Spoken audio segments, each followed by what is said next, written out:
Começa agora o programa Germano Campos Entrevista, sonorização e edição de Alexandre Franco. Com 4 letrinhas apenas se escreve a palavra sala, que é dos radialistas portugueses aquele de quem mais se fala. Desculpa, é uma quadra simples.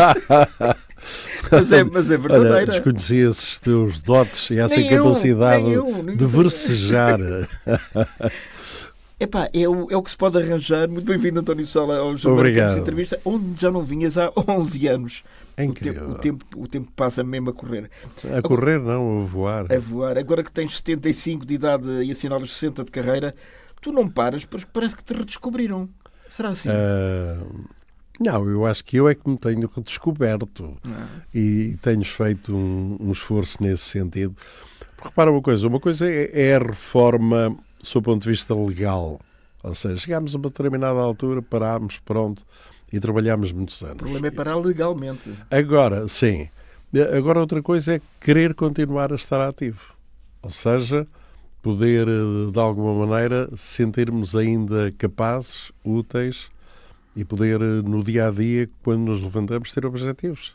Isto é muito importante. O Aurélio Carlos Moreira, com quem eu tive o prazer de trabalhar na Renascença e já o tive como convidado aqui, ele dizia que achava realmente, se uma pessoa está mentalmente sã e fisicamente apta, para que é que há de, aos 70 anos, se estiver de acordo com a empresa onde trabalha, claro, arrumar as botas, não é? Claro que sim.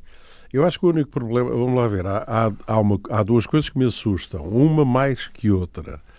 É nós, o desejo de querer fazer e de estarmos ativos é tão grande que o que eu peço àqueles que me rodeiam, nomeadamente ao meu filho, eu digo-lhe isso muitas vezes, quando sentires que eu, sob o ponto de vista intelectual, a nível da minha cabeça, já 2 e 2 não sejam 4, avisa, porque normalmente as pessoas não têm consciência disso. A Simone dizia a mesma coisa, o Rui de Carvalho a mesma coisa. Há um núcleo duro de família e amigos que disseram, se eu começar a fazer palhaçadas e não der conta, por favor... Pois o não dar conta é terrível, avisem-me. Isso eu temo. Do ponto de vista físico, claro que vamos tendo as limitações normais que a idade nos vai trazendo. Deixamos de ser águias, passamos a ser condores. É condores aqui, condores ali, condores em todo lado. Mas o teu benfiquismo continua, atenção. Sim. Dessa águia não desisto. Não desisto mesmo. Mas o sentir que se podem fazer coisas, acordarmos e termos objetivos, é uma coisa maravilhosa. Vamos lá ver, também tenho a sorte de tudo aquilo que eu fiz ao longo da minha vida serem coisas de que eu gosto. Isto acordar para fazer coisas de que se gosta é uma coisa.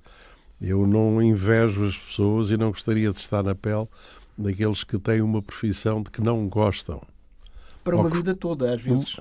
O levantar todos os dias, sabendo que se vai fazer uma coisa de que não se tem paixão, ao fim de anos deve ser traumático, deve ser dramático. Claro que é a lei da subsistência, temos de o fazer, mas quem tem a sorte, como nós, de fazermos coisas que gostamos e que sempre sonhámos fazer, é tudo diferente. O levantar é diferente, o encarar o dia é diferente.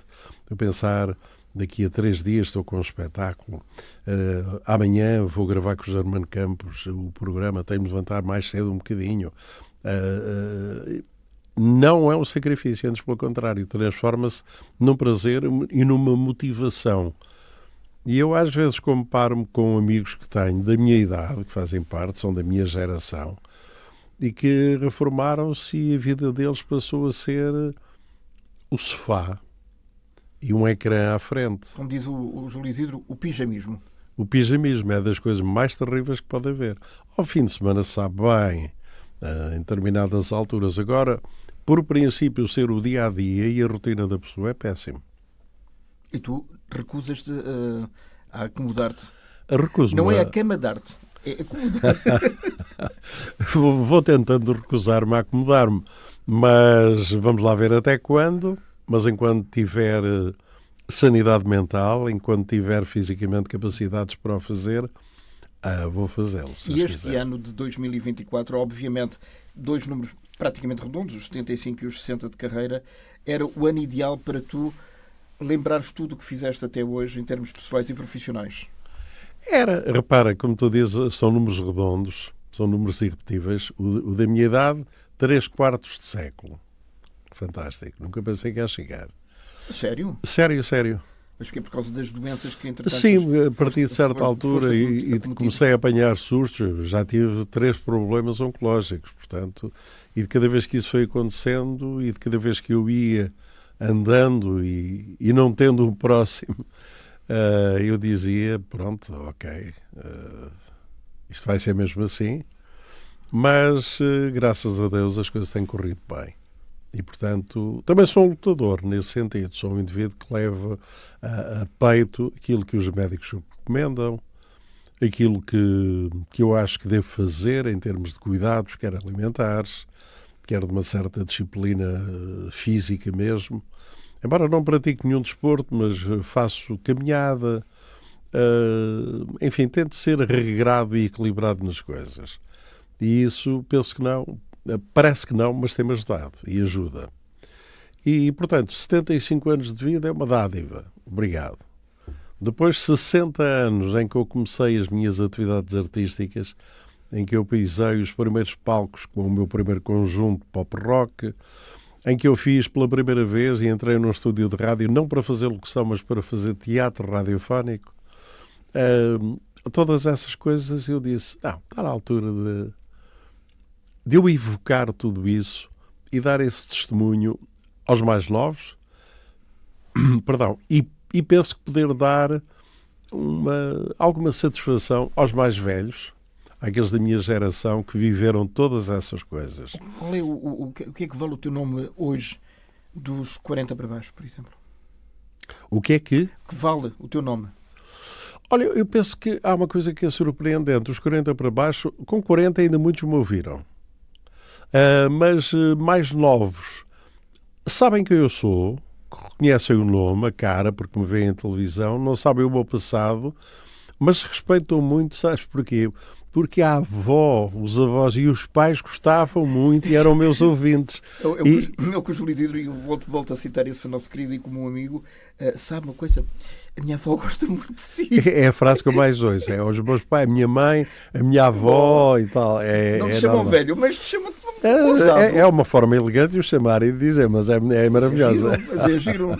É muito giro, é muito giro. Era aquilo que tu fazias com o Artur Agostinho e com todos os outros. Era. Bem, o Artur eu ouvi. Agora, há nomes que eu habituei-me a respeitar e percebia que eram grandes nomes, e só porque a minha avó e a minha mãe os idolatravam. Mas havia reverência mesmo. Havia. Era completamente diferente hoje em dia. Embora eu pense que a partir de uma certa altura também existe uma coisa que não é reverência. A reverência não se deve ter dessa forma. Mas o respeito. O respeito em si. Era esse eu sei. Era o que tu querias dizer e no fundo o teu sentido é esse.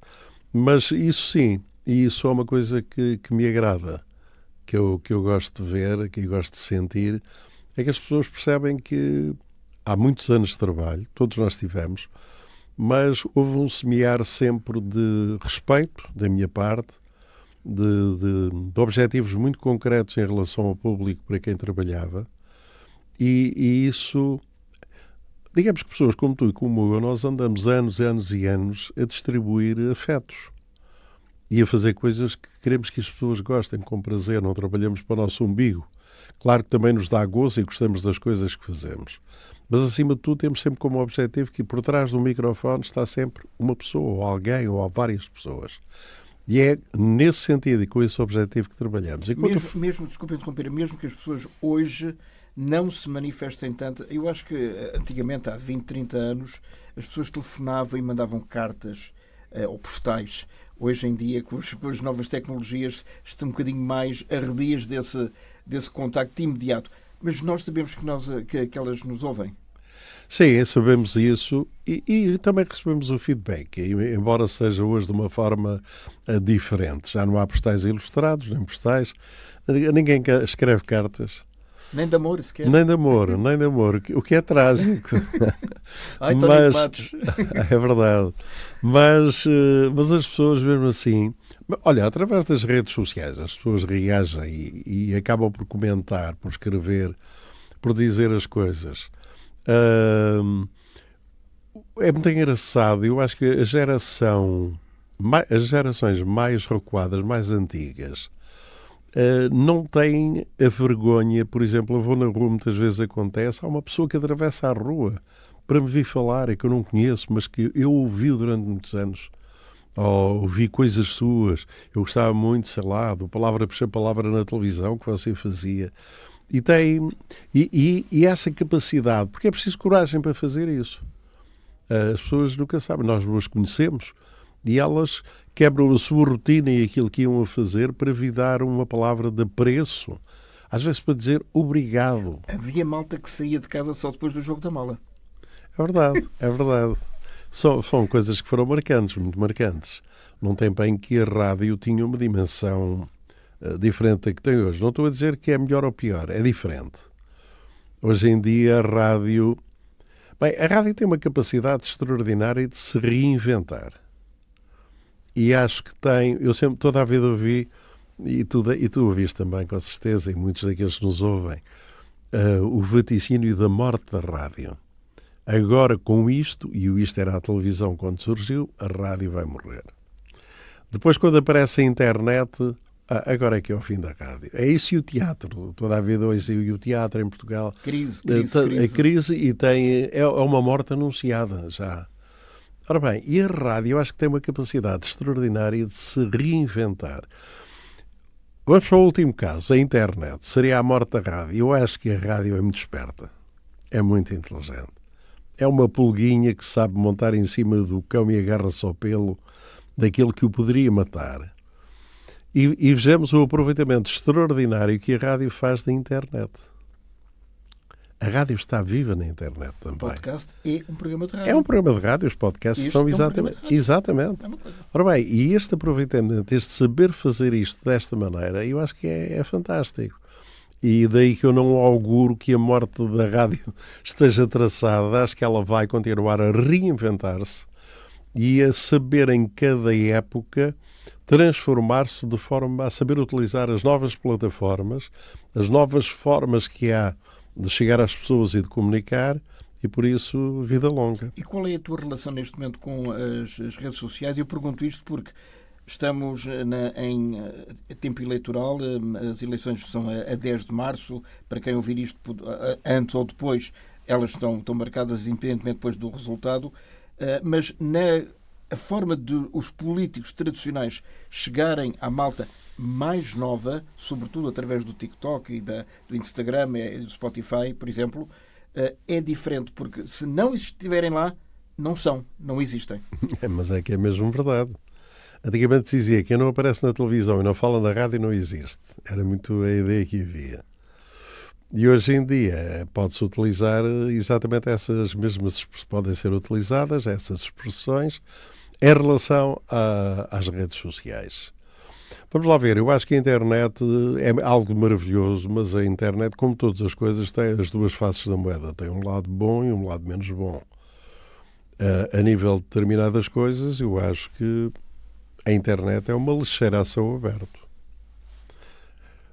Esvaziam-se ali ódios, falta de responsabilidade em tudo. Falta de respeito. Falta de respeito. Os piores, a falta de valores fica toda ali retratada. Mas depois tem um outro lado, que é o seu lado mais forte e mais positivo, que é o conseguir ligar pessoas.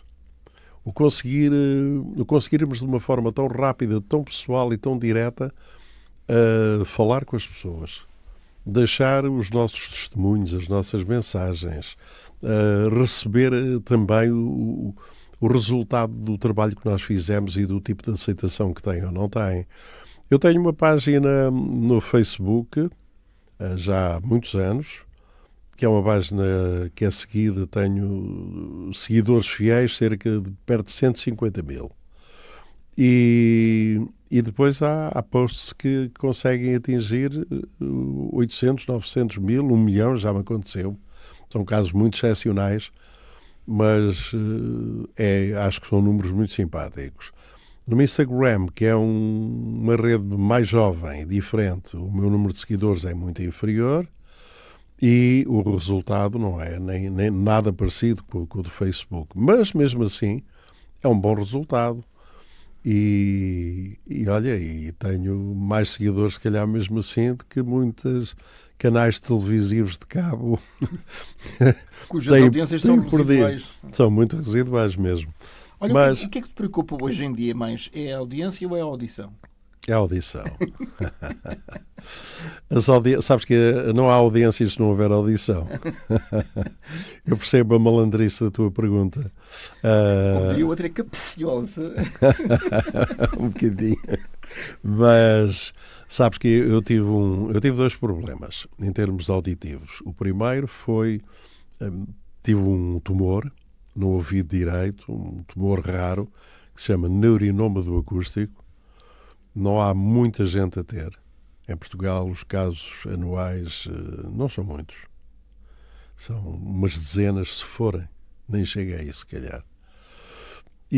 Portanto, tive de ser operado. E nessa cirurgia conseguiram uma coisa boa, que foi evitar, porque é uma cirurgia feita no ouvido interno, pela cabeça, e, portanto, é muito complicado. Aquilo precisa é necessário uma precisão exata do toque, porque senão pode tocar em nervos vitais, como os nervos da boca, e a pessoa pode ficar com a boca ao lado, ou pode ficar com o olho aberto, sem nem sequer poder lacrimejar. Havia uma série de paralisias faciais, portanto.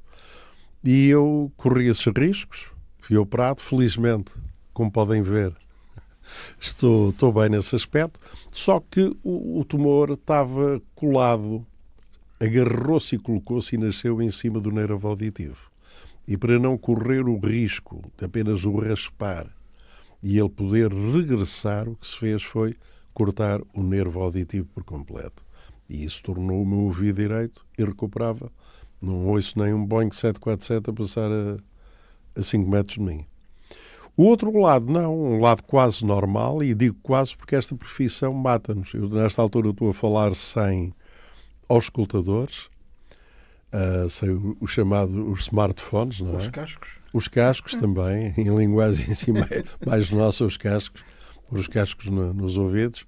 Mas quem usa cascos durante 50 anos, 40 anos, em que várias horas por dia, e depois vamos ter daquele vício que é, como vamos ouvindo menos, o ouvido vai ficando traumatizado e diminui a sua capacidade de audição, a nossa tendência é aumentar o volume. Para compensar. Para compensar. É a lei da compensação em termos de som, e isso provoca danos irreparáveis. De maneira que do lado esquerdo comecei a ter bastantes danos e a minha audição baixou para cerca de 50%.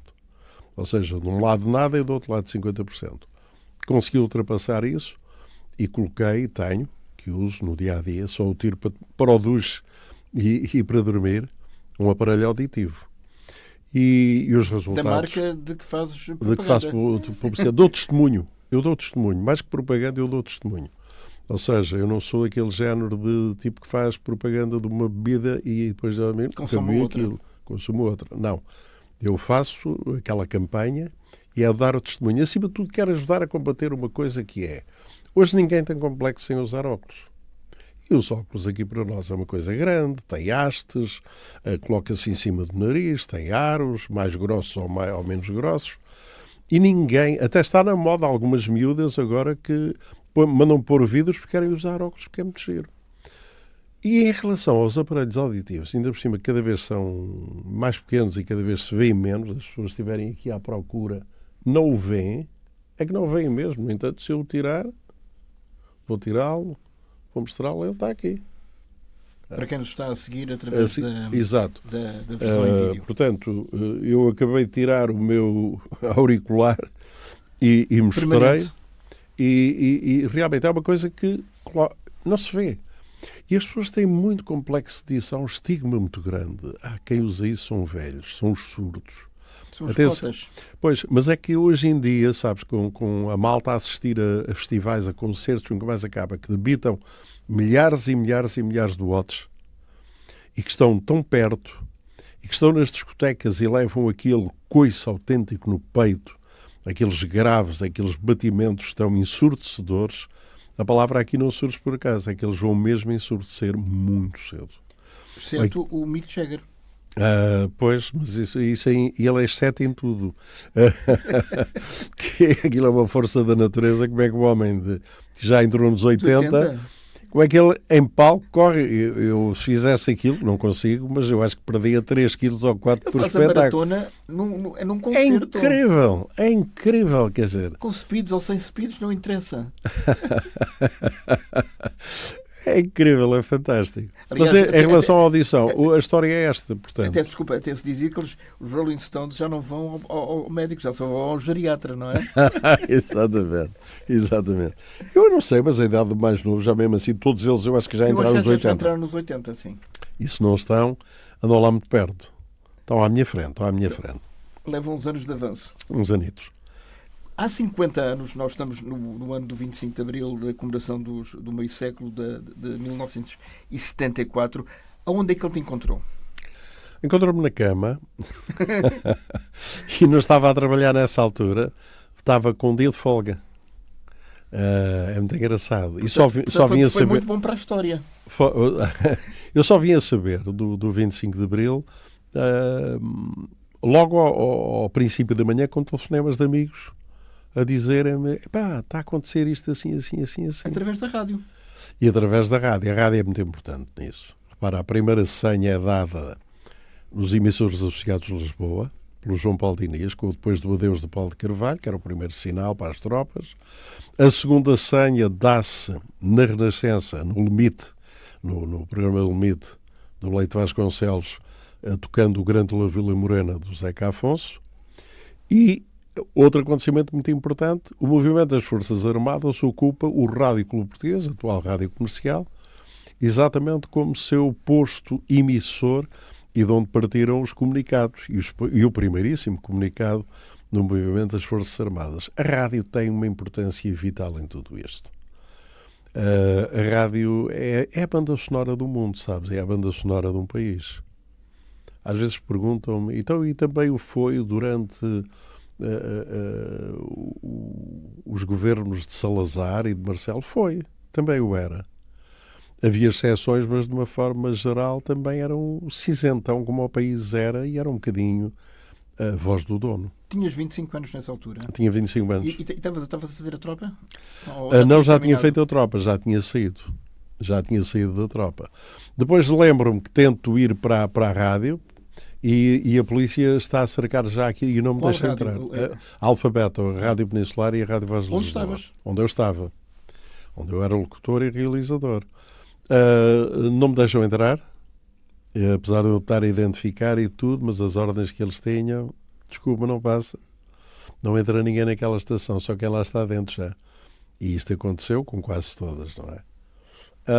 Curiosamente, tanto quanto eu sei, o João Paulo Diniz trabalhava também para a Alfabeta. Trabalhava, exatamente onde eu trabalhava. Portanto, a Alfabeta não se diz muito, mas também foi muito importante para a história do 25 de Abril.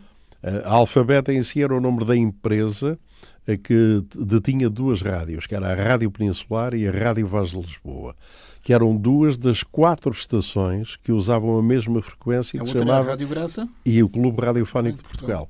Portanto, que eram estações que estavam nos emissores associados de Lisboa, repartiam entre si as 24 horas por dia. Mas, neste caso, concretamente na Alfabeta, a Rádio Peninsular e a Rádio Voz de Lisboa, quer o João Paulo Diniz, nosso querido colega e amigo, quer eu, estávamos realmente nessas estações.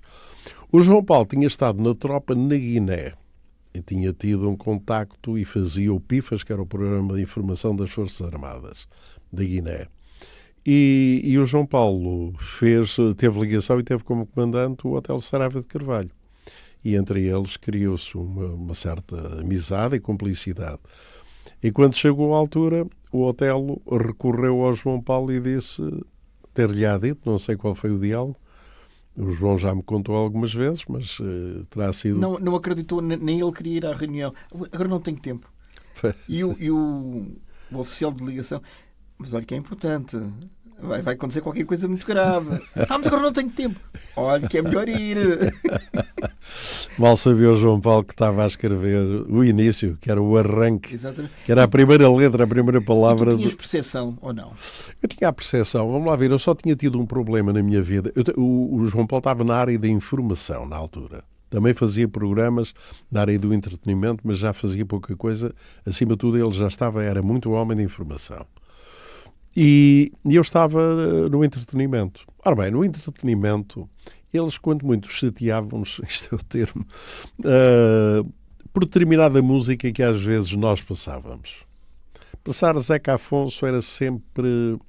Tínhamos de ter cuidado a passar Zeca Afonso. Mas há muita gente, António, há muita gente que acha que o Zeca Afonso estava proibido liminarmente. Não estava de todo. Não estava.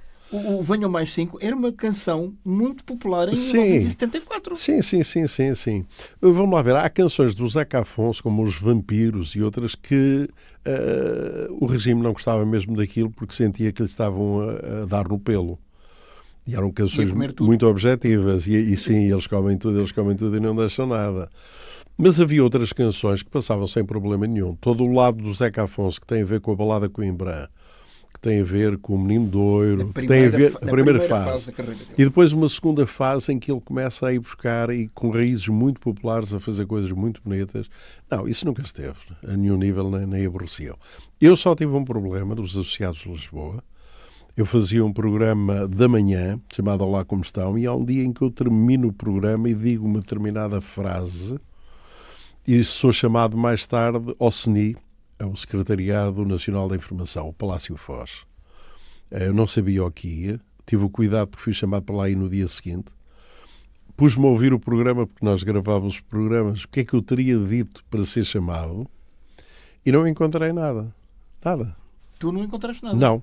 E depois, quando lá chego, lá o senhor que me recebeu, não sei quem era, mas um doutor que me recebeu, com um ar interrogatório, olhou para mim, mandou-me sentar e depois carregou, tinha um gravador e carregou, tinha aquilo já preparadinho. E então a frase final que eu dizia era mais ou menos isto. E pronto, amanhã voltaremos, para todos um dia bom, está muito sol e aproveitem bem, porque por enquanto, segundo parece, o sol ainda é das poucas coisas neste país que não paga imposto. Uma coisa assim do estilo, ou quando nasce é para todos. Quando nasce é para todos, era essa a frase. A frase mais vulgar que existe. Uma frase comum. Mas ele pôs aquilo, olhou para mim, puxou atrás a fita, voltou a pôr e disse-me: o que é que quer dizer com isto? E eu percebi logo, não era? O que é que se estava a passar. Nas entrelinhas estavas a dar alguma mensagem E sou política. franco, na altura fiquei um bocadinho temeroso, porque eu conhecia bem a história de alguns colegas nossos que tinham tido algumas frases incómodas para o regime e que ficaram com a vida deles muito cortada e que ficaram muito espartilhados. E com um colete de forças à volta para poderem exercer a sua profissão. Eu achei que aquilo não tinha nada de grave, percebia que era uma picadinha, mas sou franco, eu também era... Eu era muito despolitizado. A sensação que tinha é que... Demasiado até? Não, demasiado não digo, porque eu ia muito ao estrangeiro, sabes? E percebia que as coisas lá fora funcionavam de outra maneira. Lembro uma vez que eu cheguei à Itália para fazer um festival de São Remo e quando chego ao aeroporto, à saída do aeroporto, havia uma manifestação, não sei que manifestação, e havia muita polícia. E eu assustei-me com aquilo porque sabia e tinha a experiência em Portugal do que eram as manifestações e quando é que a polícia chegava, o que é que acontecia, não é? E disse para um colega na altura que ia comigo, que era de outra estação, e disse-lhe: o melhor é não sairmos por aqui. Isto vai, há ali uma manif, cartazes e não sei o quê. E a polícia, ele disse: não tenhas o mínimo problema, isto não é como em Portugal. A polícia está aqui para defender a manifestação, para evitar que haja algo contra a manifestação e para evitar que a manifestação também exceda os seus limites e vá por caminhos que não tinham sido os indicados. A polícia é pacífico. E eu aí fiquei e percebi quão diferente que isto é do meu país realmente. Era preciso ir além fronteiras. Mas era preciso isso. Nós da televisão, no fundo, víamos aquilo que tínhamos que ver e que eles deixavam ver e, portanto, eu não tinha grande politização. Embora desejasse e sabia que gostaria de viver num país democrático, onde as pessoas se pudessem manifestar, onde nós, com a nossa vontade expressa no voto, pudéssemos determinar o futuro do país, ou pelo menos a escolha dos programas e das pessoas que nós gostávamos. E eu, como acho que quase todo o país, sentia que estávamos em tempo que ia acontecer qualquer coisa. Mas o 25 de Abril, quando aconteceu, e basicamente, entre outros motivos, para terminar com a guerra colonial, apanhou-te de surpresa? Eu diria apanhou-me 50% de surpresa e 50% não. Tinha havido o golpe das Caldas antes e tinha havido várias tentativas, exato. E eu sou franco, pensei, pelo insucesso que eles tiveram, que a coisa não ia ser feita tão rapidamente. Ou seja, teria de haver um período de nojo, teria de haver um período de esquecimento. Esquecimento nunca acontece. Mas um arrefecimento nas defesas por parte do Estado, dos poderes instituídos. E sou franco, pensei, isto daqui a uns anos, poucos, vai dar volta. Só que não foi anos depois. Foram meses depois. Não, anos sim, talvez, mas muito pouco. No quê? Entre a última saída que tinha havido dos quartéis... Não, passou um mês e meio. Um mês e tal, pois. Por isso, exato. Por isso é que eu digo, eu não esperava. esperava que fosse tão rápido. Achei, isto não vai durar muito. Olha, e o que é que aconteceu? Qual é a memória que tu tens entre o dia 25 de Abril de 74 e o 25 de Novembro de 75, quando se fechou, digamos, este ciclo da Revolução? O 25 de Abril é um grito espontâneo de todo o povo, de 99, não sei quantos por cento deste povo. E é perfeitamente unânime na opinião do povo português que foi a melhor coisa que podia ter acontecido e que tínhamos dado um passo em frente para várias coisas que todos sonhavam e que as pessoas ambicionavam. Eu penso que as primeiras mudanças começam a acontecer logo muito pouco tempo depois, no 1º de maio. De 74. O 1º de maio de 74 cria ali logo um primeiro muro que talvez ninguém tivesse à espera. E percebe que a recepção que foi feita ao Mário Soares no estádio universitário. Da FNAT? Sim, que era o antigo estádio universitário. Depois passou a Inatel e depois passou a 1º de maio. Exato. Logo aí se percebeu que, atenção, isto não é um movimento tão uníssono quanto isso, é diverso, mas há aqui, nessa diversidade, forças que se calhar não desejam a democracia da forma propriamente que nós a conhecemos. Estou a falar do Dr. Álvaro Cunhal e do PCP. Sim, estou a falar das forças de extrema-esquerda e do PCP na altura, e concretamente com Álvaro Cunhal. E logo aí começa a criar-se uma barreira, uma fronteira, que divide um país em termos daqueles que criam, se calhar, uma ditadura do proletariado e criam um regime marcadamente parecido ou igual ao regime soviético, ou aqueles que queriam, pura e simplesmente, lutar por uma democracia aberta, com representação parlamentar, em que a vontade do povo fosse expressa em votos e que governasse aqueles que tivessem a maioria. Tens a noção de que estivemos em 75 à beira da Guerra Civil? Não tenho dúvida nenhuma. Portanto, o 25 de novembro acaba por colocar ponto final nessa fogueira que estava cada vez a ter mais lenha e a ganhar uma dimensão incrível e que acho que sim que atiraria Portugal para uma situação muito má, muito difícil. Profissionalmente, eu pergunto isto porque houve muita gente, quer na Rádio Renascença, como por exemplo na emissora nacional, que eram as 3 rádios e no Rádio Clube Português, nos emissores associados que estavam a funcionar. Houve excessos na altura? Houve, claro que sim. Houve, mas aí eu acho que teve muito a ver com determinadas organizações que vinham do passado, que estavam preparadas na clandestinidade, muitas delas, e que souberam imediatamente ocupar os lugares-chave. E um lugar-chave numa estação de rádio, na altura, não era a sua administração nem a sua direção. Essas tinham sido varridas. Eram os trabalhadores? Era as comissões de trabalhadores. Eu assisti e vivi algumas comissões de trabalhadores que não lembro ao diabo. Que o simples facto de uma pessoa poder querer usar da palavra e dizer, mas eu acho que, não era dizer que não concordava, era, eu acho que isto pressupunha já um pensamento diferente, um bocadinho diferente. E isso dava aso a todo o tipo de crueldades, desde quase crueldades físicas, que algumas eram reuniões de alto risco físico mesmo, até a processos sumários de levantados e despedimentos e saneamentos. Foi. Portanto, mas eu penso, eu gosto muito do fenómeno da mudança e sou um curioso, e de fenómenos de guerra. E as revoluções são sempre marcadas por coisas notáveis e por coisas menos notáveis, o reverso da medalha. E a nossa revolução não poderia ser exceção. Houve realmente exageros e houve coisas que aconteceram que teria sido bom que não acontecessem, mas eu diria que numa revolução são quase inevitáveis de acontecer. Apesar de tudo, esses excessos não se pode dizer que fossem tão cruéis quanto em determinadas revoluções que têm acontecido no mundo, em que o número de vítimas e a morte e o sangue a correr é uma coisa incrível.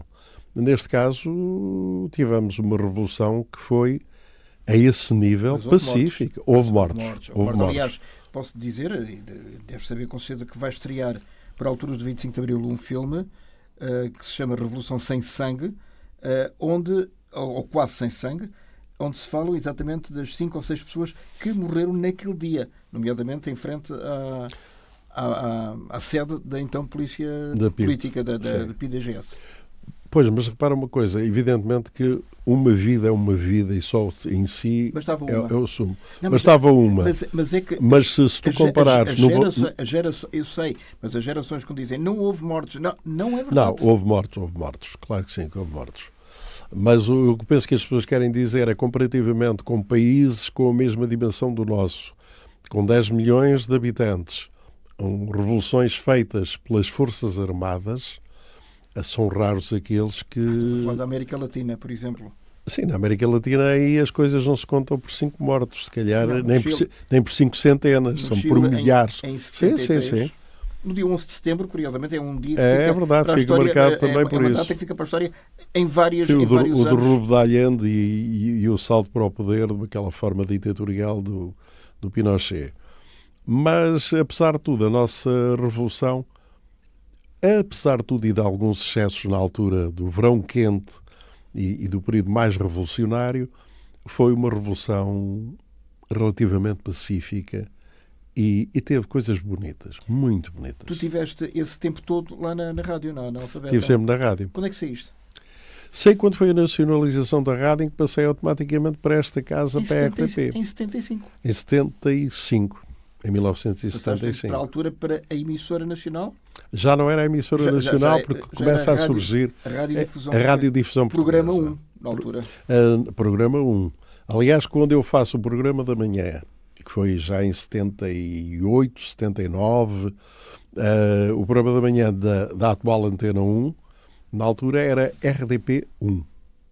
E era a RDP2 e depois viria mais tarde aquela que atualmente é a Antena 3. E essa parte tu, curiosamente, estreaste-te na televisão antes de ir para a Renascença. Sim. No Música Maestro. Sim. Em 78. Era o locutor desta casa. Era locutor da RDP, locutor e realizador. E é quando tenho o primeiro convite para ir para a rádio, para ir para a televisão. É engraçado porque assim, a rádio sempre foi um autêntico manancial, sempre foi um local de boa colheita para as elites televisivas. O início da televisão em Portugal faz-se fundamentalmente com locutores e locutoras. A nível do improviso, porque há muita gente que acha que fazer rádio é uma coisa fantástica. Não é. É uma escola fantástica. Mesmo. E sabes que eu acho que ainda hoje é engraçado. Eu estou a ver televisão e vejo apresentadores e apresentadoras de televisão. A maior parte deles nós conhecemos, mas aqueles que eu não conheço, eu basta-me estar uns minutos a ouvi-los e digo: tu nunca fizeste rádio. Ou tu não tens escola de rádio. Porque vamos lá ver, a televisão mostra tudo, não é? mostra o que se está a passar. Normalmente há a palavra, há uma imagem, mas há imagens a sublinhar o evento ou a descrição que se está a fazer. A rádio não. A rádio tem uma magia incrível porque tu queres contar uma história, tu tens de ser suficientemente eloquente para que o teu ouvinte do outro lado imagine essa história. O nosso querido amigo... As caras, os locais, a rua, o sítio, as coisas, claro. O evento, onde, quando, como, porquê, e tudo isso em rádio. E, portanto, requer da nossa parte, na utilização do verbo, uma capacidade de escrita verbal que na televisão e só para a televisão não existe. Morre. Mas o nosso querido amigo Ribeiro Cristóvão é que dizia, agora quando os jogos começarem a ser transmitidos pela televisão, e os mais importantes, a gente já não pode dizer que a bola passou a arrasar a baliza. Claro. Coisa que não era verdade. Claro que há os chamados exageros. Não, e outra coisa que era, normalmente os relatos, eu nunca fiz, só fiz um relato na minha vida, e que nem foi um relato completo, foi um Académica Benfica, e fiz um Belenenses qualquer coisa, foram 2, mas não tinha jeito nenhum para aquilo. Ao menos o Benfica ganhou nesse dia. Ganhou 1-0 em Coimbra, vá lá. Mas a minha imparcialidade era difícil. Não, estou a dizer isto, estou a brincar. Para mim o maior exemplo de imparcialidade é o Artur Agostinho. Um sportinguista convicto, incrível e maravilhoso. E que num Benfica Sporting, ouvir o golo do seu Sporting, ouvir o golo do rival, do grande rival do Benfica, era a mesma coisa. E o tipo de comentário e a situação que ele fazia é inacreditável, fantástico. Um exemplo, um mestre.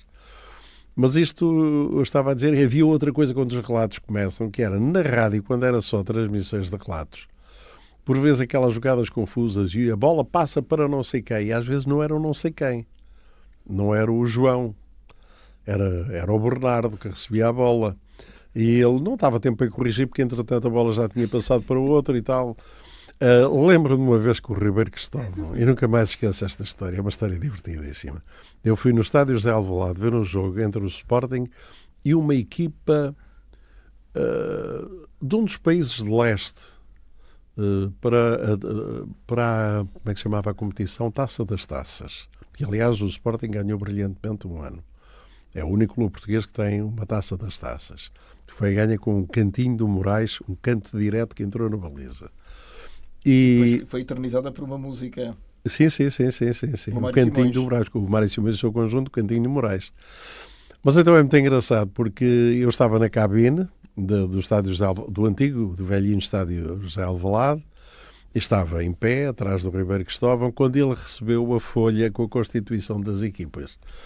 E então, os nomes daquela equipa, que não era muito conhecida, eram o Novovski e o Daraltravovski e o Shivjinosiketoxi, terminavam todos em Oxis e aqueles nomes muito daqueles países de leste. E havia um indivíduo no meio campo que nunca mais esqueci, que se chamava Cotu. Cotu, era K-O-T-U, Cotu. Simples. E o Ribeiro Cristóvão olha para aquilo e os nomes daquilo tudo diz assim: ou muito me engano, ou este Cotuas vai fazer uma exibição especial e está sempre em jogo. Ou seja, aquilo servia de muleta.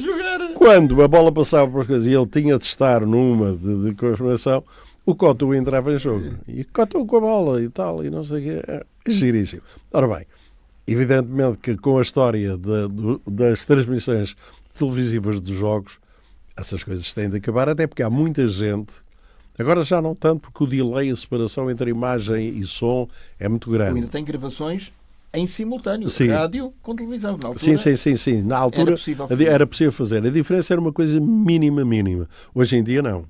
E então acontecia estas coisas vulgarmente. O Pedro Sousa conta uma história passada com ele de um ouvinte que lhe escreveu, em que o ouvinte tinha o hábito de ver o jogo pela televisão, cortava o som da televisão e queria ouvir relato de futebol. Ora bem, o relato estava sempre um bocadinho adiantado à imagem. E então eu fui proibido fazer isso lá em casa. E então o Pedro conta uma história muito engraçada, que é de um ouvinte que lhe escreve a dizer: Você tem a mania de antecipar as coisas. Quando o remate ainda não saiu, está quase a sair, você já está a gritar gol. Qualquer dia engana-se e o remate vai ao lado ou vai ao posto ou coisa parecida. Então. E ele acho que entrou em contato com o ouvinte, explicou-lhe. Pois, o ouvinte não tinha noção. É como aquela história do Vidoso, que há um famoso jogador que era o Vidoso, que era o gol duvidoso, era um gol duvidoso. Era um gol duvidoso. Não era de querer muito que fosse legal. Olha, há uma coisa que não se fala muito na tua vida profissional, que é a tua passagem pelo Benfica, exatamente, como vice-presidente, não é? Mas não é na minha vida profissional, atenção. Não, porque ainda não havia SADs, os clubes eram, e as direções eram apenas de clubes, eram direções de clubes eleitos. Mas foi importante. Vamos lá ver, o meu humor benfiquista fez com que eu aceitasse um convite. Em que ano é que isso foi? Só para situar. Foi de 97 a 2000. 3 anos, não foi? 3 anos. Eu já tinha tido... Na gestão de Vale Azevedo. Ou seja, mas eu tive outras colaborações. Fui vice-presidente da Comissão Central do Benfica em reinado do Sr. Fernando Martins, o grande Fernando Martins, do Sr. João Santos. Grande, saudoso. E grandes presidentes. Exatamente, era o presidente, era o homem da Diese. E é engraçado que ninguém recorda essas minhas passagens por lá. Só recordar agora, vamos aproveitar. Não, foram ótimas, foram muito boas e gostei muito. Claro. Fazem parte dos teus 60 anos. Claro que sim, claro que sim. Em relação àquele convite, eu deixei-me encantar, eu como toda a direção e todos aqueles que entraram nessa aventura. E achámos que aquelas ideias, e eram excelentes ideias, e que poderiam... As ideias basicamente dele era a importância da contribuição do sócio ao pagar a sua cota já representava pouco em relação às necessidades do clube. E, portanto, o futuro passava por duas coisas, por direitos televisivos, pela televisão, e, se possível, o Benfica ter um canal próprio. Estamos a falar em 90... Estamos a falar em 97. 97. Exato. Antes da Sport TV. Já existia a Sport TV. A BTV, claro que não. A BTV não, existia a Sport TV. E o problema para o Benfica era que, tal como alguns clubes agora, para conseguir fazer face e conseguir cobrir as suas despesas e as dificuldades do clube, iam pedindo avanços à Sport TV de pagamento, o que fazia com que os anos seguintes tivessem já completamente assegurados, mas já não podias contar com eles, porque tinhas gasto o dinheiro já. Em antecipações, é como quem pede 4 ordenados seguidos e gasta-os logo. Durante 4 meses vai ser difícil, vai ser pior. E quando aparece alguém a dizer, atenção, o Benfica tem de ter o seu próprio canal, deve fazer desta maneira, o merchandising deve funcionar, porque é uma marca incrível. Não apenas em Portugal, mas no mundo. Poderosíssima. Portanto, aquilo para mim foi ouvir o que eu toda a vida pensei e que achava que devia acontecer. E disse que sim. Pronto, mais tarde começam a surgir imprecisões, até que a justiça e tudo começa a descobrir que há ali alguém que não lida com seriedade com os dinheiros alheios. Podem me perguntar e não se aperceberam disso. Começámos a perceber de algumas coisas, mas atenção, existe uma coisa nos órgãos fiscais que se chama Conselho Fiscal. E esse Conselho Fiscal era presidido, é presidido por um juiz desembargador. E tinha vários juízes e advogados e pessoas muito cotadas e sérias. E que são e somos amigos. E, portanto, muitas vezes nós, direção, dizíamos o que está a sair em jornais, nós botamos ao Presidente, ele diz que é tudo infabulação e que é não sei o quê. O que é realmente? E eles disseram, para nós, tudo que nos aparece e os números, está tudo dentro da legalidade. Quando tu lidas com alguém que é um gênio, e o caso do Vale Azevedo era um gênio do mal, corres estes riscos. Não se descobre logo. Não, porque essas pessoas têm uma capacidade de mentir a si próprios, mantêm com tanta convicção e de uma forma tão assertiva que tu, às tantas, estás a ser ludibriado e não deste por isso. Portanto, foi uma má experiência. Para mim, adoro futebol, gosto muito do meu clube, adoro o meu clube, mas a passagem pelo dirigismo nunca mais. Foi a pior experiência da minha vida e o último ano foi um ano terrível. Saíste para não mais voltar? Para não mais voltar. Ele convidou-me, ele depois ainda se recandidatou e venceu. E venceu não, perdeu, felizmente. E ele queria que eu continuasse, mas eu não continuei. E realmente fechaste a porta? Completamente. Voltando à rádio, tu estiveste Como é que surgiu o convite para ir da, então, RDP1 para a Renascença? Porque alguém ouvia-te no programa da manhã e achava que aquilo tinha... Não, estava a ter muito resultado. O programa da manhã da Antena. Repara uma coisa, eu também tive uma herança difícil, mas relativamente fácil. Porque tinha acontecido o verão quente.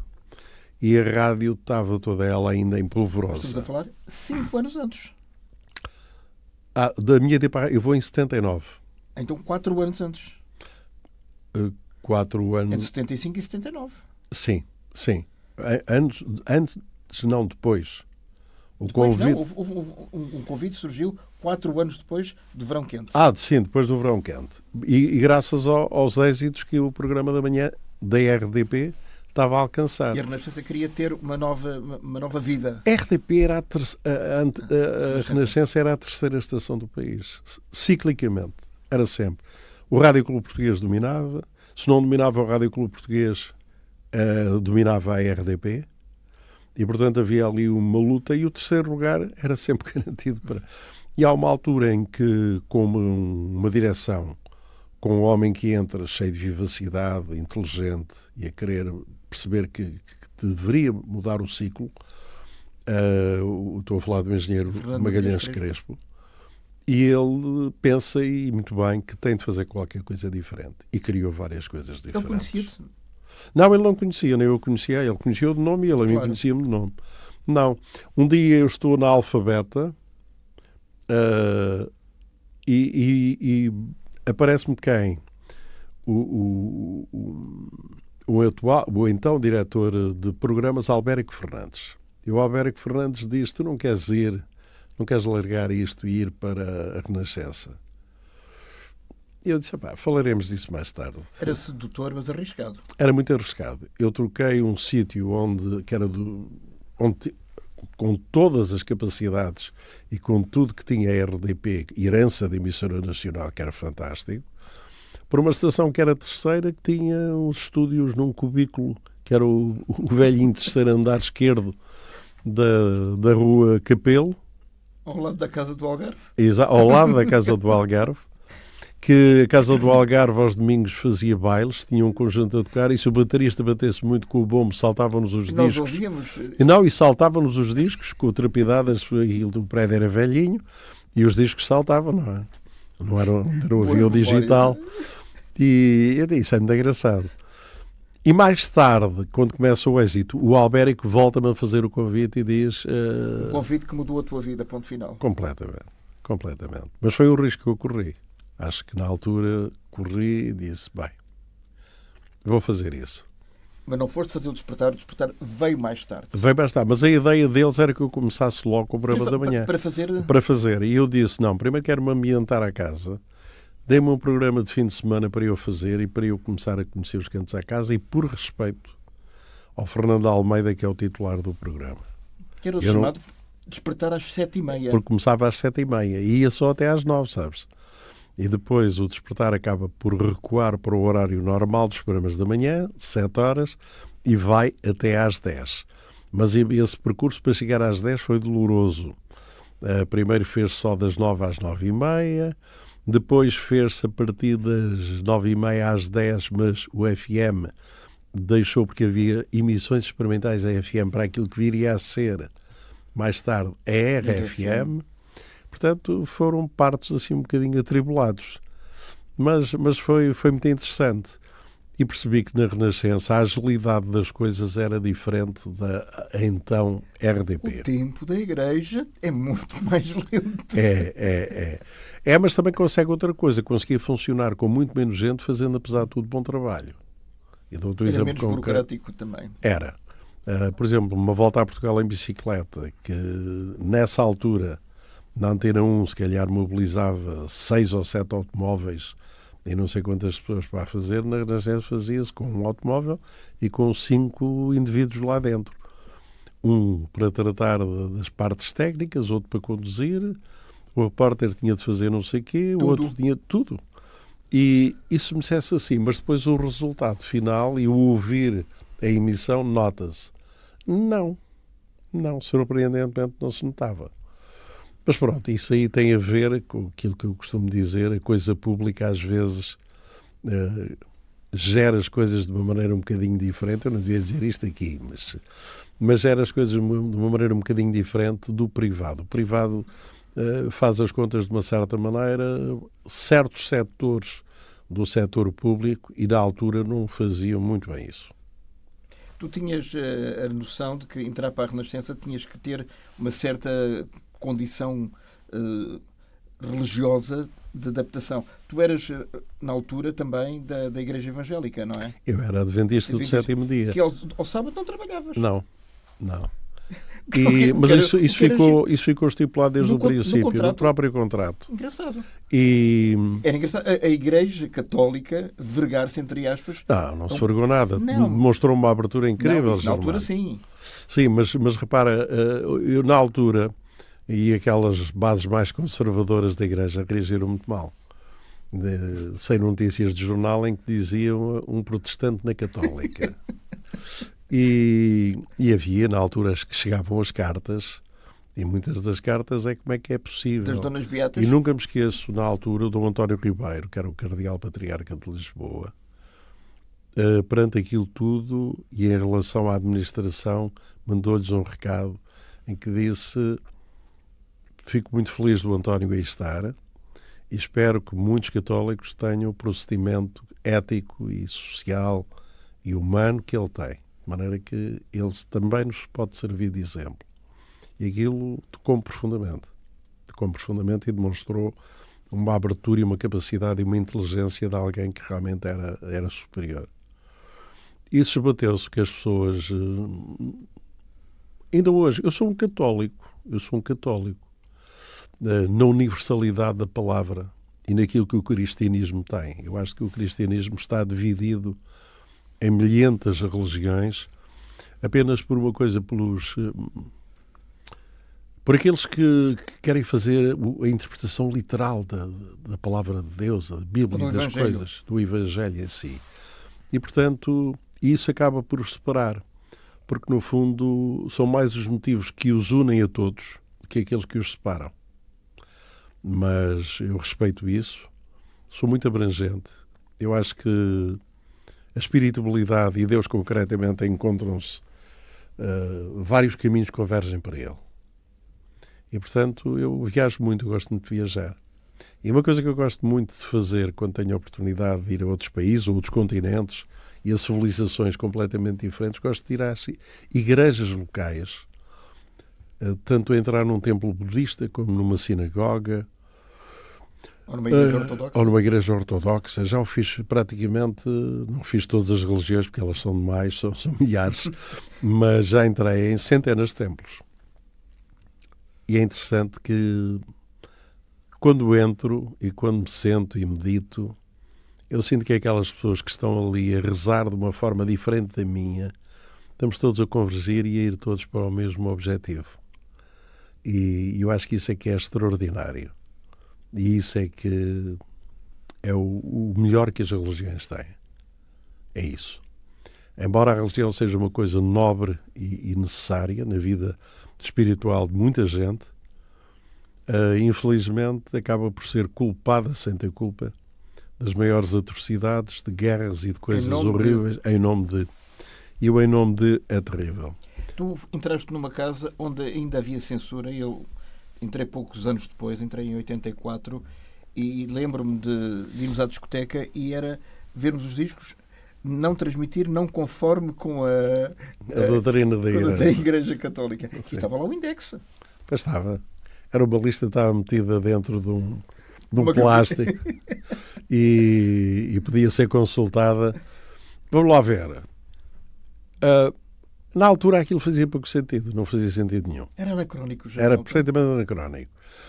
Hoje em dia, se calhar, eu diria, atenção, uma emissora católica não é obrigada a passar um rap de um indivíduo que defende tudo que ela não defende e que diz se é um aborto imediato, total, se é isto, se é aquilo.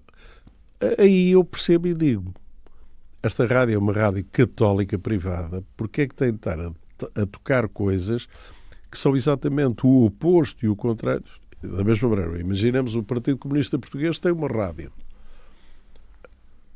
Eu percebo perfeitamente que o Partido Comunista, na sua rádio, diga assim, não vou-te passar aqui de pessoas que estão com coisas xenófobas ou racistas ou contrárias àquilo que é a doutrinação deles. Até o próprio Marco Paulo foi censurado na Renascença.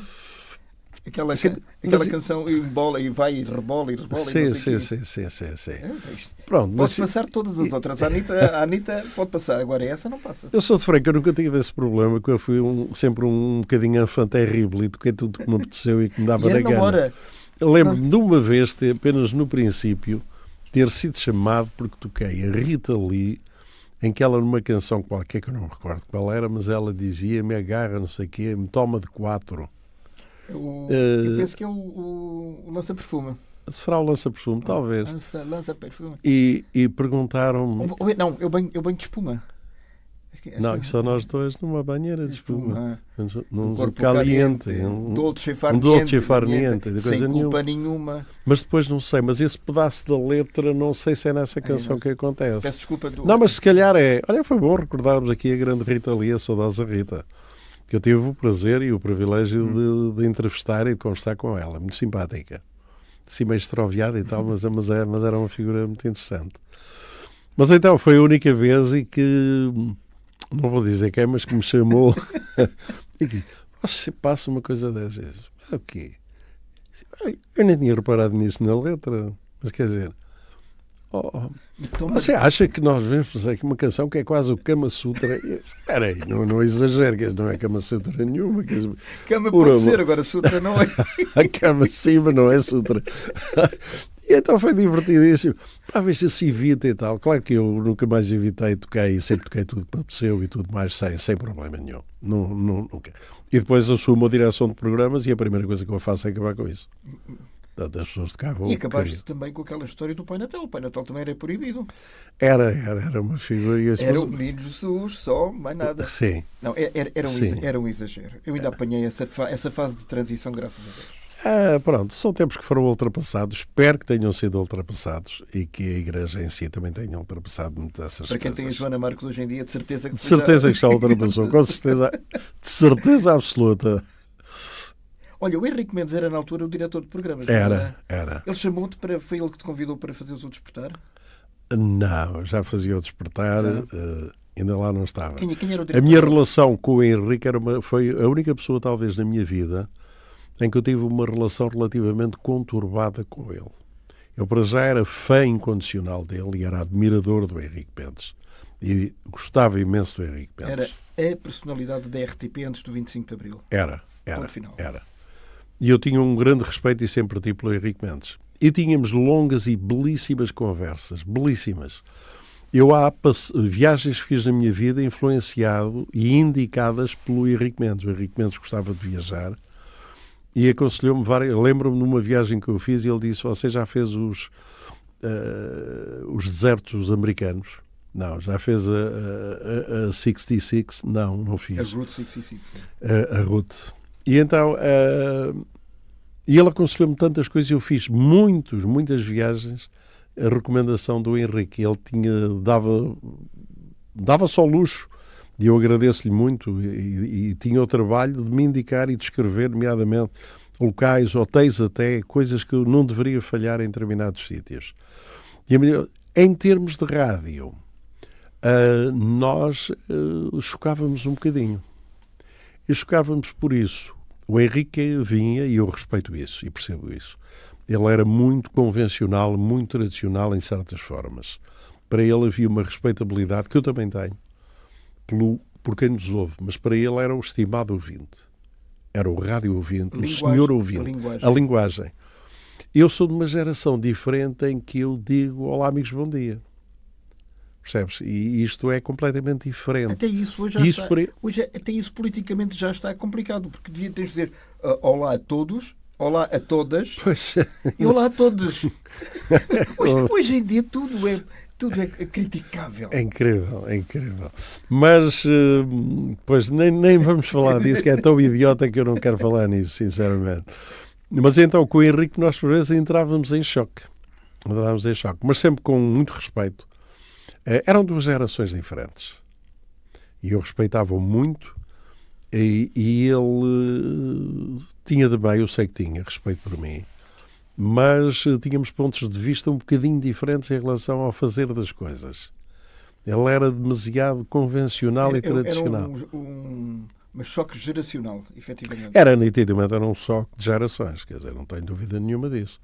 Mas ele foi um radialista brilhante, foi um locutor de televisão, e depois ainda por cima ele tinha aquilo que ele era um gentleman, um homem bonito, vestia de uma elegância de sempre, a forma dele tinha uma voz tão própria, a maneira dele apresentar as coisas em televisão, ele marca mais que uma geração. Sabes que na última parte da vida profissional dele na Renascença, que foi na Voz de Lisboa, onde, graças a Deus, eu também estive durante alguns anos, então todas as tardes tínhamos muitas conversas sobre rádio, sobre a vida. Era genial, era uma lição de história ouvi-lo todos os dias.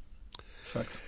Eu tenho um desgosto, nunca disse isto, nem nunca publicamente testemunhei isso, mas tenho um desgosto grande que um dia numa conversa eu não terei sido menos elegante para ele. Ele e o Artur Agostinho foram muito penalizados pelo seu passado de trabalho e pelas coisas que tinham feito e que rotularam de homens do regime, locutores de serviço do antigo regime. Eu não tenho essa ideia assim. Não tenho, de todo. Acho que são homens que deram muito e que trabalharam muito e eram estrelas naquela altura.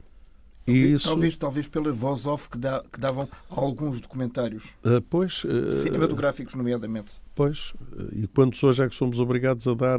e se isto mudasse um dia e que éramos os homens daqui, ou do partido C, ou do partido B, ou do regime... Bem, mas então houve uma conversa e eu fui muito amigo pessoal do Artur Agostinho, porque eu tinha e tenho uma admiração e uma reverência aí sim, mesmo elevada. E é engraçado, o Artur Agostinho teve exilado, teve de viver anos no Brasil, e o Henrique Mendes para o Canadá. E um dia, numa conversa mais acesa e discussão com o Henrique, em que ele estava, eu achei que ele estava a ser comigo muito acústico, muito agressivo, e eu disse uma frase, que é isso que eu vou confessar aqui, que nunca mais esqueço. Eu disse: olha, você e o Artur passaram por situações idênticas. O Artur foi como veio, a um doce de pessoa. Você ficou azedo. E ele ficou chocado com aquilo que eu lhe disse. E eu hoje, quando penso nisso, choco-me também. Não lhe devia ter dito isso.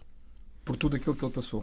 Por tudo aquilo que ele passou, mas realmente era o que correspondia aqui ao pensamento que eu ainda hoje tenho. O Henrique, por tudo que passou, ficou um homem com alguns traumas. E ficou mais agreste que não era antes de ter acontecido. O Artur... O Artur Agostinho esteve preso. E atenção, o Artur não sem ficou... saber como nem porquê. E não ficou assim, percebes? Nunca ficou assim. Era o Mandela. Depois do regresso. Era um bocado Mandela, percebes? Era um bocado Mandela, é isso. Se calhar o Henrique teve a reação que tu e eu também teríamos. E por isso eu sinto que fui injusto nessa... Embora ele tenha voltado a convite da Maria Elisa, em 1980, para fazer o TV Show. Que era o grande comeback dele. Pronto, mas a história é o que é e as coisas são o que são. E... Claro. Tu estiveste no Despertar entre que ano e que ano? De 80? Começa em 81, mais precisamente. E vai até 2000? E vai comigo a sério, no sentido de ser eu o apresentador, vai durante mais 18 anos, 19 praticamente. 19, porque o programa continua. O programa depois continua. Durante mais um pouco tempo. Embora eu pessoalmente tive aí várias conversas com a administração da altura, e eu achava que o programa não deveria continuar com aquele nome. Tu eras o Despertar e o Não era eu, era a Olga, era eu, era o Carneiro equipa. Gomes, era a equipa. e eram os jingles que cantavam os nossos nomes, era tudo. Querido, Ou seja, aquele Armando formato. Rodrigues. Não quer dizer que o programa que venha a seguir não seja melhor e que não seja Mas excelente. era Não é. diferente. Mas Era- é outro é outra programa. coisa. É outro programa. Vamos acabar com este. Por exemplo, há coisas que ainda duram em rádio que eu as quais não concordo. Ainda existe, por exemplo, o título Oceano Pacífico. Para mim, eu acho que na altura, enquanto Pacífico, acima de tudo, era o João Chaves. Quando o João deixa de fazer, o Marcos André ainda tem um estilo que se assemelha e aquilo ainda continua, mas depois começam as substituições das substituições. Com o mesmo título. O oceano é hoje o que era. Não, mas as coisas evoluem. Mas ali não se trata de uma evolução. Há coisas que têm uma marca tão própria que quando mudam completamente, percebes, deixam de ser isso. E no teu caso, deveria ter. Eu sempre Devia ter votei, encerrado o ciclo. sempre votei nesse sentido, mas nunca me deram a chance de o poder fazer. Quando é que tu começaste? Em que altura, ou quanto tempo depois de teres iniciado o programa em 81, é que percebeste que aquele programa podia mudar a tua vida e a vida de muita gente também? Ao fim de muito pouco tempo, ao fim de 1 ano e meio, 2 anos, eu percebi que estava ali a acontecer qualquer coisa que não era comum. Porque Não era abafava vulgar. tudo o que havia de concorrência nessa altura. Sim, e eu cheguei a ter concorrências fortíssimas. Olha, a Rádio Comercial, por exemplo, inventou para combater o despertar uma coisa fantástica chamada 5 estrelas. O Luís Pereira de Sousa, Em cada dia havia uma estrela. O Júlio Isidro, Hermano José, Hermano José, o próprio Carlos, penso eu, e o Cruz, Carlos Pinto Coelho. o Carlos Pinto Coelho, o José Nuno Martins. Quer dizer, estamos a falar de nomes, cada um deles, meus queridos. Cuidado. cada um no seu estilo, Mas monstros fantásticos. e Monstros não, autênticos. e não te derrotaram. Não, eu por acaso, mas eu aí tive uma sensação. Primeiro assustei-me. Primeiro fiquei assustado. E depois tive um almoço com um grande amigo e um homem conhecedor da rádio que me disse assim: António, não esteja muito assustado. Porquê? Por isto, 5 pessoas nunca agradam sempre a toda a gente. E, portanto, vai haver uma coisa que vai acontecer que é os fãs do Herman, no dia do Herman, estão lá todos caídos. E esquecem os Mas outros não 4 estão para dias. aturar o fulano tal. O indivíduo, o Carlos Pinto Coelho, pela forma que tem, vai ter todo o público dele em cima. Mas não vai ter o resto porque de manhã não estão... querem outro tipo de coisas. Isso vai acontecer com cada um. Para si vem quem sabe como vocês são. E esse público não se vai alterar por causa disso. Poderá pontualmente fugir um bocadinho e tal. Não aconteceu nada. Tanto que ao fim de 6 meses, acho que foram 6 meses, ou coisa parecida, as estrelas, pronto, terminaram. Não, felizmente, individualmente, Não. continuaram. Só desapareceram alguns, já cá não estão. Lá, Mas sim, mas desapareceram do éter, sim, completamente. E tu tiveste 19 anos. Quando é que deram a notícia que o programa ia acabar? Ninguém me deu a notícia que o programa ia acabar. Atenção. Eu é que termino com o programa Determinas? determino o que ia acontecer. Por isto, eu tinha tido na altura o meu primeiro problema com tumor, estive nos Estados Unidos, fui operado, regressei, tive vários meses sem trabalhar e regresso. E percebo que estou diferente até fisicamente. Os primeiros 2 anos após do pós-operatório foram muito complicados. E que eu não podia fazer com a agilidade que fazia, despertares ao vivo, isto, aquilo e não sei o quê. Eu disse, não. Começar a cair, não. Então, meus amigos, espera aí, vou impor a mim próprio um prazo. E marquei um prazo, que foram 6 meses ou coisa parecida. Uma decisão dolorosa, seguramente. O que é que achas? Super doloroso. Falaste com a Olga e falaste com o resto da equipa? Falei com eles depois já da minha decisão tomada, para não ser influenciado. E a decisão por... tomada foi dada também com a agrema da família? Foi, a família até faria pressão para que eu tivesse saído mais cedo do programa. E era uma violência para mim, estar a levantar-me todos os dias àquela hora era muito violento. Porque eu não estava em condições... Só quem passa ainda. por elas é que uma pessoa acorda às 3 da manhã como eu, por exemplo, ou acordar às 4 ou às 5. E depois é assim, são horários de grande sacrifício pessoal, de sacrifício físico, intelectual. As pessoas podem dizer, e aqueles que nos estão a ouvir e os que estão a ver podem dizer assim, mas há milhões de pessoas a levantarem-se a essa hora e a fazer os seus trabalhos. O Zé Candeias, por exemplo. Sim, mas atenção, este tipo de trabalho tem várias condicionantes que outros não têm. Isto com o devido respeito, mas por uma pessoa que está no secretariado, que está num escritório... Ou numa padaria. E que está não em contacto direto com o público, essa pessoa até pode acordar mal disposta e está todo dia mal disposto, e quando o colega lhe do lado diz, opá, não me chateias, hoje não apetece falar, e faz o seu trabalho bem feito. O nosso trabalho, se estivermos assim, não é bem feito. Eu tenho de acordar e ir para o microfone para dizer às pessoas, bom dia, vamos a isto, há um dia pela frente, vai ter problemas, Sorrir mas com a voz, vamos encarar. Isso temos de estar no completo domínio das nossas capacidades, da nossa força anímica, intelectual. Temos de estar até bem dispostos. Uma pessoa não consegue transmitir emoções se não as sentir. E, portanto, em rádio, e aqueles meses para mim a seguir à operação à cabeça foram super dolorosos. Eu acordava e tinha de ficar às vezes tipo 20 minutos sentado na cama a equilibrar-me a mim próprio. E a trabalhar com muito sacrifício e muito perturbado. Tudo isso contribui para a decisão final. E tudo isso teve um contributo incrível para a decisão. Mas acabou o Despertar, mas mantiveste na rádio durante mais uns anos. Mantive na rádio, mas era diferente. Nas funções que eu tinha enquanto diretor, eu entrava e chegava à rádio às 10 da manhã, ou 9h30, que é completamente diferente de lá estar antes das 7. Qual foi a decisão mais complicada enquanto diretor que tiveste que tomar? Todos os dias havia decisões complicadas, todos os dias. Acabar com um programa, por exemplo, como o do Manuel Luís Gosto e da Teresa Guilherme, não... eles eram muito irreverentes ao microfone, não é? Vamos lá ver. Para já havia contratos semestrais. Poderiam ou não ser renovados. E, portanto, neste caso não foram. Não foram porquê?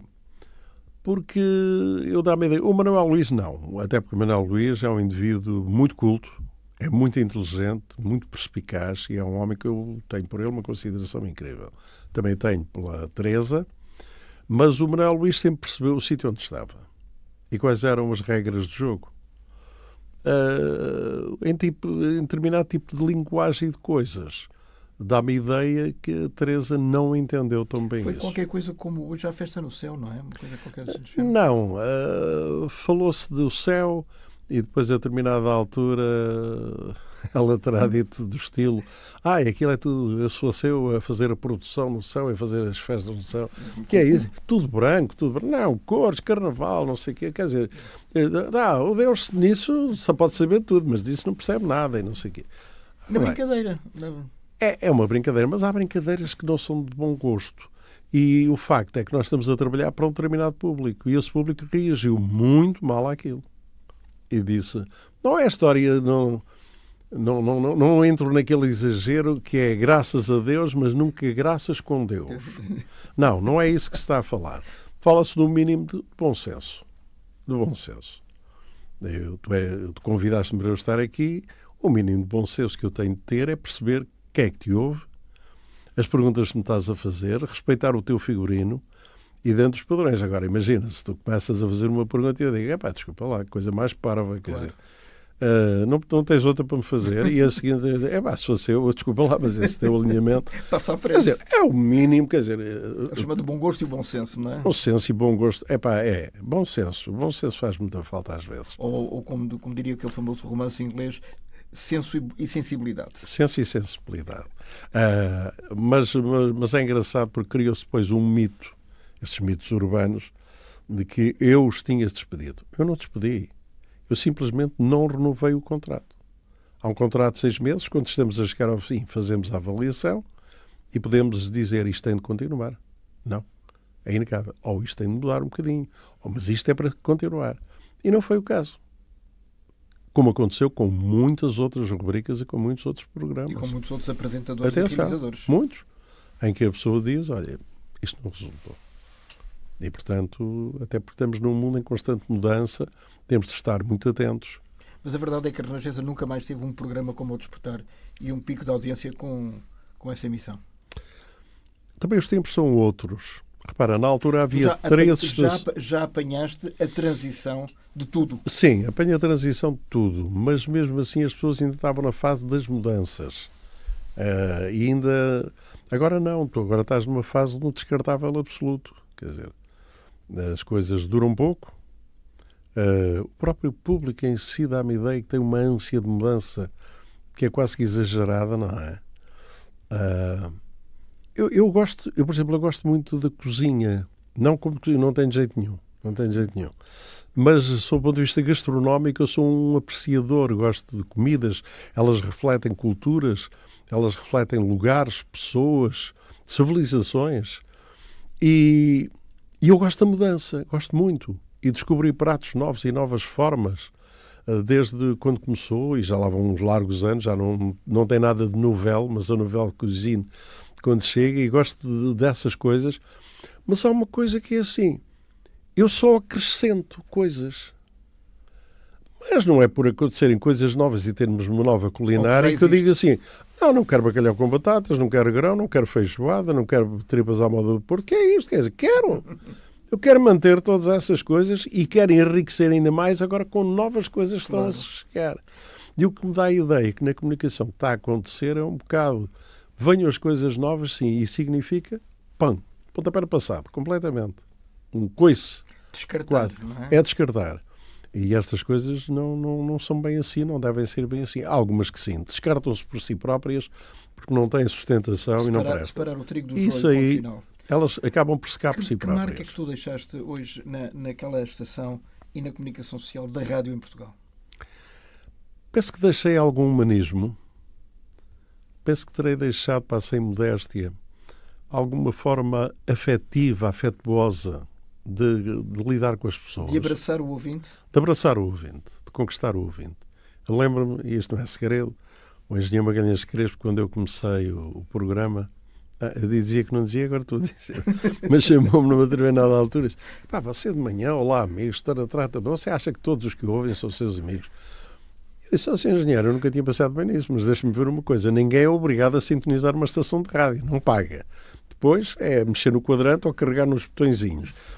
Quando nos escolhem, à partida, só se forem masoquistas, mas à partida são para dizer mal. Sim, quer dizer, à partida se escolhe e ficam ali, é porque se identificam com aquilo. Logo aí para mim há um passo amizade. Não nos passam pela cabeça chatear-lhe por causa disso. Não era chatear, isso foi em jeito de conversa.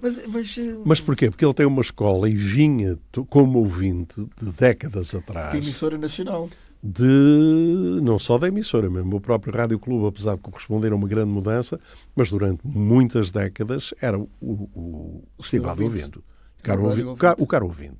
No mínimo era caro e era ouvinte. Era o caro ouvinte. E isso depois muda substancialmente. O teu próprio Rui Pego, que na altura, mais tarde, ele veio de Angola, que teve também funções de direção na Renascença, quando dizia boa noite às pessoas, não pode ser. Não pode ser. Isto é irreverente. Eu já muito curioso. Traumático. Por exemplo, hoje nós estamos aqui. Se me der tosse, com certeza. Peço desculpa e continuo. Antigamente, o locutor desligava. Eu percebia que ia ter um ataque de tosse, desligava, tossia e depois ligava o microfone como se nada tivesse acontecido. E eu dizia: mas porquê é que não tossiste? Estás a conversar com as pessoas. Se tu estiveres a conversar comigo pessoalmente e se tiveres de tossir, vais tossir. Claro. Portanto, eu não faço... O deixar cair um disco, fazer um barulho, era uma emissão estragada. Fiz uma coisa horrível. Não é? E eu habituei muito a tirar a partida até... Porque as pessoas gostam imenso disso. Olha, os falhanços. Até em cinema, todos nós adoramos aquelas comédias e quando chegou ao fim, aquilo tem um nome próprio que eu agora não me lembro. Bloopers, é isso. Em que no fim... Normalmente com a ficha técnica, com os créditos, aparecem ao lado as cenas falhadas. Ou porque eu não sei o quê, ou porque o tipo se engasgou. Às vezes tem mais graça que o próprio filme. Às vezes são melhores que a própria comédia que acabámos de ver. Isso é verdade. Mas há coisa... E as pessoas gostam imenso disso. Acham muito disso. Porque é que em rádio, evidentemente que eu percebo, se estiveres a fazer uma coisa muito séria e uma coisa que requer uma atenção enorme e uma concentração muito grande tua e de quem te está a ouvir, eu percebo que aí há cuidados a ter. Agora, normalmente, nesta conversa, nós estamos aqui e eu não me lembro de uma coisa, ou falho noutra, ou Paciência, não por sou- amor de não- Deus. não- não- E eu deixei isso, essa marca, eu penso que minha, ficou um bocadinho na Renascença. Humanismo. Sim, E qual foi assim a maior gafe, para além da gafe do 1º de Abril, do primeiro programa? Ok, já contaste? essa foi a maior. pá. Essa foi logo a primeira, logo a abrir. Mas assim, em 19 anos, uma que tivesses, meu Deus, como é que eu fui capaz de dizer isto? Houve várias. Olha, são tantas que eu nem me lembro de uma, lembro-me de várias. Não é? Excessos. Utilizar de linguagem que eu acabo de o dizer e digo. Mas que saiu no calor da. Saiu no calor da conversa, ou da discussão, ou do que estávamos a fazer. E tentei nunca ser, vamos lá ver, nunca utilizei muito o vernáculo, nunca utilizei calão. Não quero com isto dizer que seja um menino de couro, não sou um menino de couro, e como toda a gente sei dizer essas coisas todas e mais algumas. Mas tenho um respeito muito grande por quem está a ouvir ou a ver. Isso tenho, sempre tive. E quando saíste da Renascença, levaste uma mágoa ou não? Não trouxe mágoas. Saíste bem? Sim, bem, completamente bem, completamente. Aliás, eu não gosto nada, não sou daqueles que cuspo no prato onde comi. Não, jamais. Claro, se há coisas que correu tudo bem, não, claro que não. Então não corre na nossa vida no dia-a-dia. Em 8 dias, durante uma semana, corre tudo bem. Não A corre. vida é como os interruptores. Uma vez para cima, outras vezes para baixo. Uma vez para cima, outra vez para baixo. Exato. Uma das coisas, e António, estamos quase a terminar esta nossa longa e tão querida conversa, e apesar de tudo tão incompleta, que é a tua parte de escritor. Tu escreveste. Eu não sou escritor. Não, eu sou um escrevinhão. Hoje... Escrevinhão de certas coisas. Está bem, não, mas já publicaste livros. Sim, tenho 8 livros publicados, não sei mais 2, são 10. Sim. E tenho com alguma diversidade, tenho um livro de poesia, tenho um livro de ensaios, tenho um livro de entrevistas, tenho um livro de ficção, tenho livros infantis, tenho um livro de memórias. Pronto. Primeiro volume ou não? Não percebi, desculpa. Primeiro volume? Não sei. Não sei, mas a riqueza para o segundo ainda não está... tão completa que justifica ainda só vais com uma continuação. Pois, não sei. Até aos 90, 100. Se eu ainda conseguir escrever e tiver engenho e arte para isso, não sei. Gosto muito de escrever. Não sou nada um escritor, mas sou um indivíduo que escreve como fala. E, portanto, da mesma maneira, não sou aquele que se põe com o Rodriguinhos e agora vou estar uma hora a pensar. Isso às vezes é um problema dos estudantes do ensino secundário, é que escrevem como falam. Pois, mas eu tive bons professores nesse aspecto. E o LX é Lisboa e o PPL é people, não é? É pessoas. E quando tem... doutor, mas isto está cá... Pois, mas não, LX não quer dizer... Mas eu tive uma formação um bocado diferente. E acho uma coisa, acho que pessoas como nós, como tu, como eu, os nossos colegas, que têm acesso aos microfones, que têm acesso a câmaras televisivas, que utilizam a net em forma de comunicação, eu não digo que tenhamos uma responsabilidade tão grande quanto a dos professores, mas temos uma grande responsabilidade também. Atenção, horroriza-me ouvir determinadas pessoas que utilizam os microfones em que gramaticalmente cometem erros primários, erros de concordância, de tempos verbais, de palavras que não são assim, de transformarem palavras bissílabas em trissílabas porque dizem metem coisas no meio que não existem. Ou sem sílabas. E não é de 100, é 100. Isso assusta-me. E acho que devemos ter muito cuidado. Aliás, no tempo em que eu comecei, uma das coisas que era exigido determinadas características de voz. Um mínimo de cultura geral. O domínio de, pelo menos, uma língua que não o português. E uma coisa que era importantíssima era exatamente como é que se dominava a língua portuguesa. Como é que é? Gramaticalmente. E falas bem português... Havia muito esse cuidado. Hoje estamos... Eu sei que a língua é uma coisa viva, permanente e que está sempre em mutação. E ainda por cima, quando nós temos países que foram nossas colónias e que hoje estão tão bem representados cá em Portugal com as suas comunidades, e que esses países têm como língua oficial o português, mas logicamente para a língua ser uma coisa viva, fizeram e acrescentaram nessa língua pedaços de línguas nativas e de expressões que lhes são próprias, eu percebo que a nossa língua enriqueceu com isso também. Portanto, a mim não me choca nada quando num dicionário os sinónimos de muito são vários e pode ser também bué. Mas não é MT. Pois não, pois não. E por isso mesmo, a língua portuguesa para mim é uma das nossas maiores riquezas. É que nós somos realmente um país muito pequenino e tudo, mas atenção, na nossa língua somos de uma dimensão universalista incrível.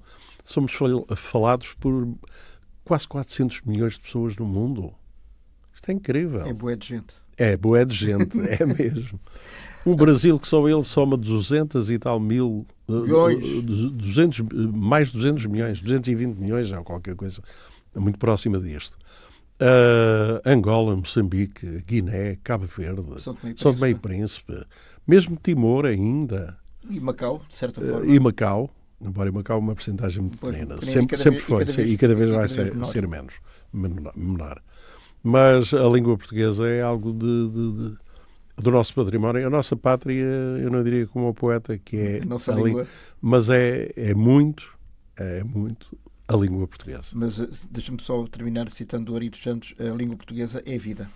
É a nossa vida. É mesmo. E em português nos despedimos e em português nos encontramos aqui a falar de 60 anos de uma vida muito cheia e de uma vida que espera-se longa ainda, como a da Rainha Isabel II no mínimo, para que realmente possamos estar pelo menos esse segundo livro de memórias, esse segundo volume, venha a ser algo de concreto. Germano, nunca me tinham falado, nem tinham posto como meta ou proposto o alcançar a longevidade da Rainha Isabel II. Mas é uma boa meta. Se eu conseguir atingir, que o consiga fazer com o discernimento que ela tinha. E sabes porquê? Porque tu és um jovem de 75 anos. É verdade. Obrigado pela paciência em ter entourado o jovem de 75 anos foi um prazer enorme. Gosto muito de sempre estar contigo. Muito obrigado igualmente. Adeus, até à próxima. Até à próxima. Muito obrigado.